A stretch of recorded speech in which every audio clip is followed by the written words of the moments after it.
Menanggapi banyaknya keluhan masyarakat tentang pelajar berkeliaran di jam sekolah, Satuan Polisi Pamong Praja Tulungagung merazia sejumlah warung kopi yang digunakan tempat mangkal para pelajar.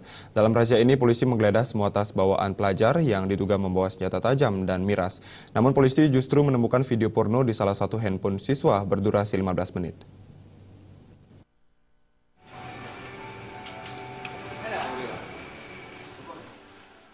Meski kerap dilakukan razia pelajar, namun hal ini tidak membuat jera bagi sekelompok pelajar di SLTA ini. Buktinya di saat jam sekolah berlangsung, sekelompok pelajar ini justru asik nongkrong di sebuah warung kopi. Saat dirazia petugas, para pelajar ini tak dapat mengelak. Mereka pasrah saat digiring petugas keluar warung kopi untuk didata. Selanjutnya petugas memeriksa satu persatu tas para pelajar yang dicurigai membawa senjata tajam dan minuman keras.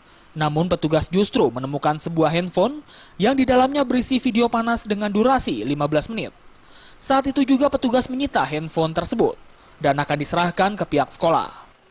Ya, alasannya yang belajar kah atau yang belum sarapan dan sebagainya, ini kan alasan yang mereka buat-buat saja. Padahal di kantin sekolah kan sudah siapkan.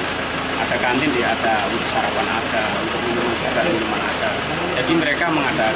Ada temuan bahwa selain pelajar mungkin mereka membawa senjata tajam, narkoba atau mungkin... Kalau senjata tajam tidak, tapi beberapa mereka bawa rokok ya, mestinya kan nggak boleh. Kalau narkoba tidak, tapi tadi kita juga menemukan ada yang HP-nya ada film. Sementara pelajar yang terjaring razia ini akan dibawa ke kantor Satpol PP untuk didata dan dibina agar tidak mengulangi perbuatan yang sama. Sejauh ini banyak warung kopi di Tulungagung yang tidak hanya sekedar menjual makanan ringan, namun juga ada sebagian warung kopi yang dijadikan tempat transaksi obat-obatan terlarang. Dari Tulungagung, Jawa Timur, Khairul Abadi.